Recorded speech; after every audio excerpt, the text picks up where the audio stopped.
Hello student, this is आकाश शर्मा और maths में हमारा टॉपिक चल रहा है त्रिभुज ट्रायंगल। ट्रायंगल के बारे में आप पिछली कक्षाओं में अच्छे से पढ़ चुके हैं। आइए इस कक्षा में ट्रायंगल के बारे में कुछ अभ्यास प्रश्नों को करते हैं। अभ्यास प्रश्नों में हम ट्रायंगल के बारे में अच्छे से जान चुके थे।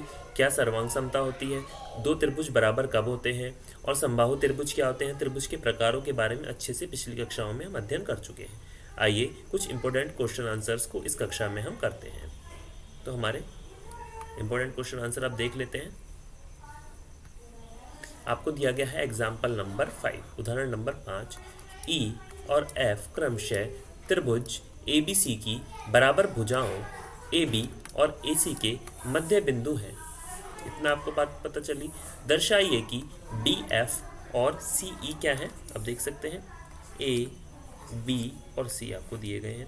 अब आप देख सकते हैं कि E और आपको F दिए गए हैं दो बिंदु आपको इस प्रकार दिए गए हैं। और क्या है आपका, आप देख सकते हैं कि ए बी आपको दिख गया यहाँ पर, इसको हम ए बी लिख लेंगे। और ए सी यहाँ पर है। ए बी सी की बराबर भुजाओं ए बी और सी के मध्य बिंदु है।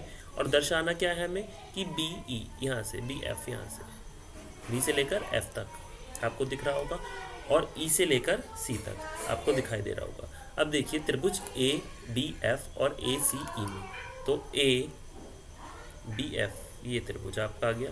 इसको हम थोड़ा सा डार्क कर लेते हैं, ये आपको समझ में आ जाएगा। और त्रिभुज आपका ए सी ई एक आपका ये त्रिभुज, इसको भी हम थोड़ा डार्क कर लेते हैं।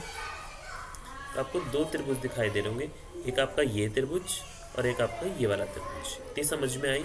और क्या है ये, अब इसमें क्या दिया गया है कि ए बी, अब देखिए ए बी बराबर है ए सी के। ए बी और ए सी क्या हो गए आपके, इक्वल हो गए।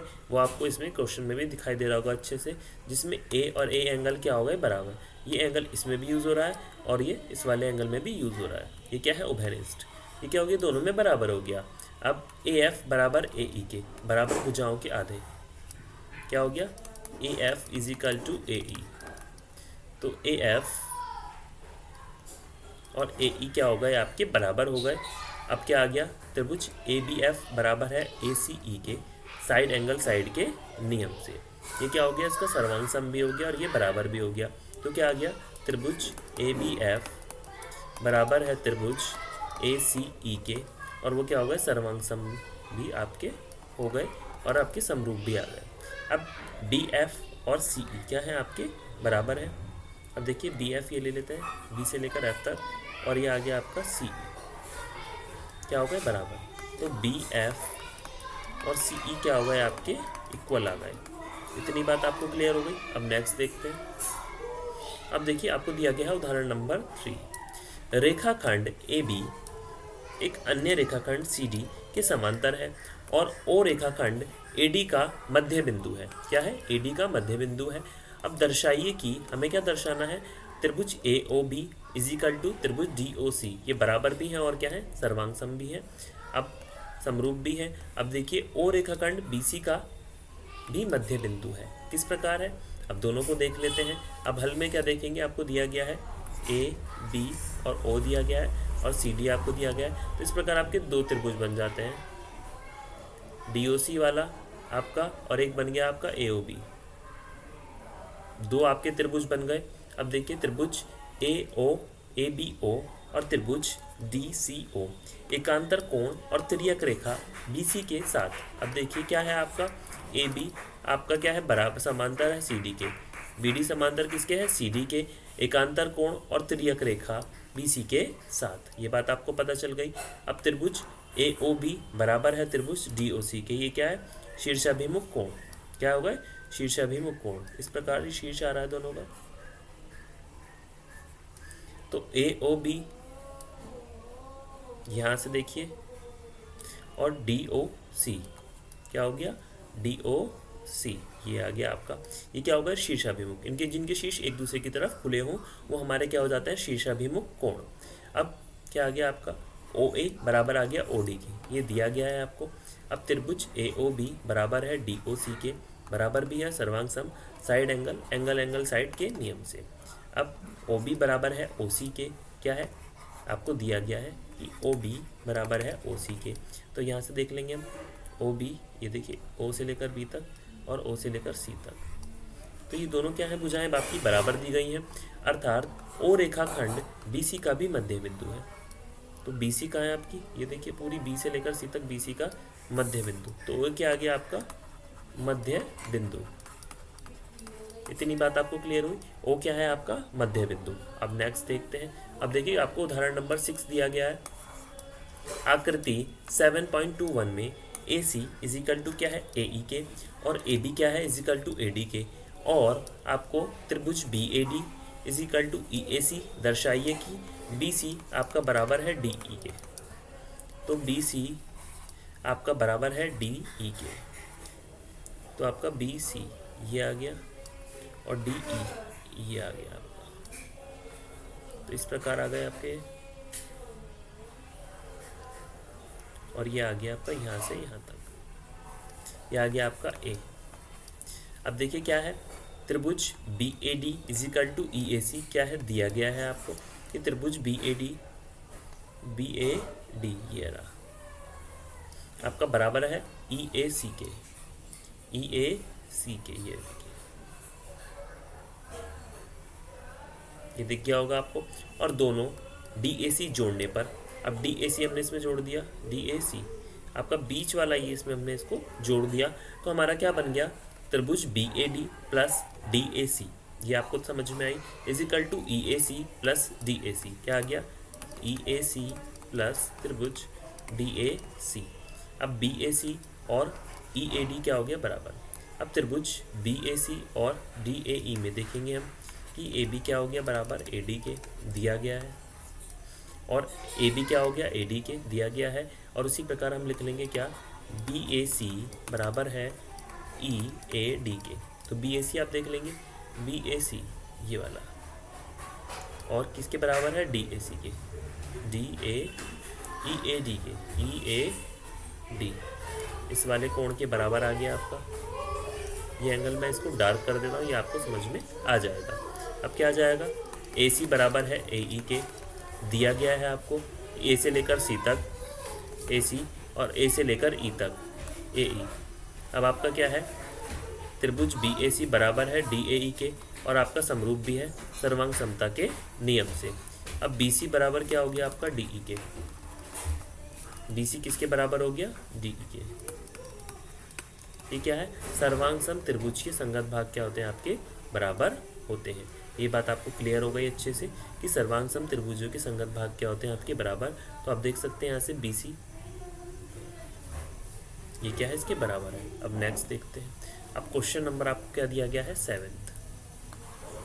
ए बी एक रेखाखंड है और पी इसका मध्य बिंदु है। अब देखिए ए बी एक रेखाखंड है, ए बी हमने बना लिया यहाँ से यहाँ तक, और पी पॉइंट क्या है उसका मध्य बिंदु है। अब क्या है डी और ई रेखाखंड ए बी के एक ही और स्थित दो बिंदु इस प्रकार है। कौन सा आपका डी और ई रेखाखंड ए बी के एक ही और स्थित दो बिंदु इस प्रकार है। ये आपका यहाँ से आ गया, आपको ये वाली बात क्लियर समझ में आ गई होगी कि त्रिभुज बी ए डी बराबर है ए बी ई के। त्रिभुज बी ए डी बराबर है त्रिभुज ए बी ई के। तो बी ए डी ये वाला आ गया आपका, और क्या आ गया A B E, A B E ये आ गया आपका ये। क्लियर हो गई वाली बात। अब देखिए और त्रिभुज ई पी ए बराबर है त्रिभुज डी पी बी के। ई पी ए आपका बराबर है डी पी बी के, डी पी बी के। ये बात आपको क्लियर हो गई। अब दर्शाइए कि फर्स्ट वाला क्या है त्रिभुज डी ए पी बराबर है, और ये है क्या है आपका ई पी बी के, और क्या आ गया ए डी आ गया आपका बराबर बी ई के। तो डी ए पी ये वाला आ गया आपका त्रिभुज, आप देख सकते हैं बराबर है ई बी के, ई बी पी के। ई पी बी वाला आ गया आपका, इस प्रकार आ गया। और क्या आ गया, ए डी बराबर है बी ई के, तो ए डी यहाँ से आ गया और बी ई आपकी वाली रेखा हो गई। ये बात आपको क्लियरिटी से समझ में आई। अब देखिए फर्स्ट आपको दिया गया है त्रिभुज ई पी ए बराबर है त्रिभुज डी पी बी के। ई पी ए ये वाला आ गया आपका एंगल, किसके बराबर है, डी पी बी के, इसके बराबर आ गया। ये बात आपको समझ में आई। और दोनों और ई पी डी जोड़ने पर क्या है, ई पी डी जोड़ने पर क्या हो गया आपका, E P A plus E P D is equal to D P B plus E P D. अब क्या आ गया, ए पी डी बराबर क्या आ गया, त्रिभुज ए पी डी बराबर है त्रिभुज बी पी ई के। ये बात आपको क्लियर हुई। और डी ए पी और ई पी बी में देखेंगे हम एंगल ए और एंगल बी क्या है, दिया गया है आपको, ये बात क्लियर है। A B is equal to P B, ये क्या है, पी रेखाखंड ए बी का मध्य बिंदु है। पी रेखाखंड ए बी का मध्य बिंदु है, क्या है, मध्य बिंदु है। अब देखेंगे कि ए पी डी बराबर है P B, A P D बराबर है पी बी ई के। ये क्या है, ऊपर सिद्ध किया गया है वाली बात। और आपका क्या आ गया कि अतः ए डी ए पी बराबर है किसके और समरूप भी है ई ए पी के। तो आपका डी ए पी बराबर भी है और समरूप भी है किसके,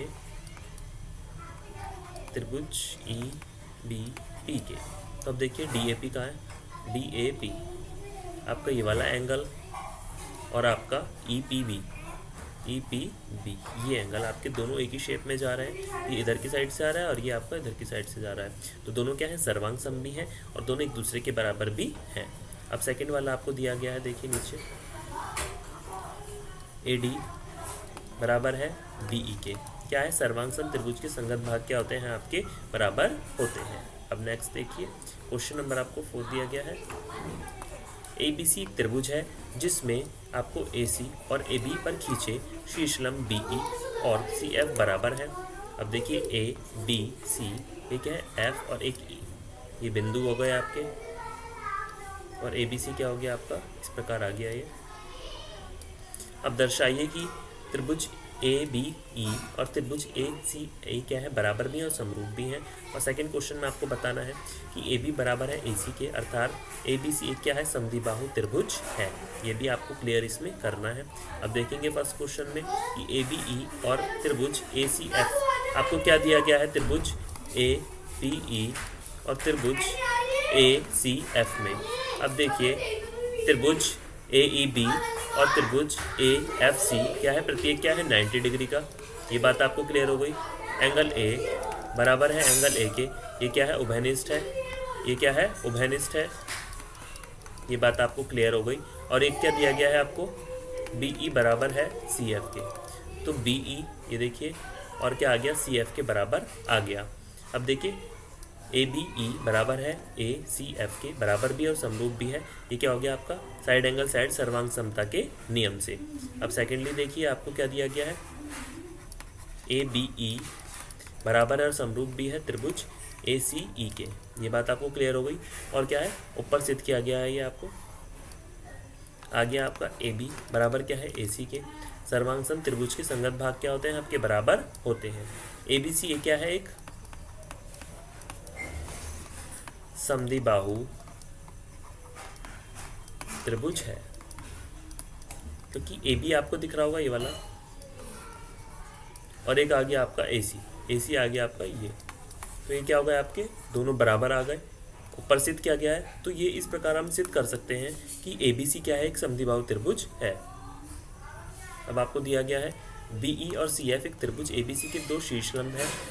राइट हैंड साइड सर्वांग समता नियम का प्रयोग करके सिद्ध कीजिए कि ए बी सी क्या है, एक समद्विबाहु त्रिभुज है।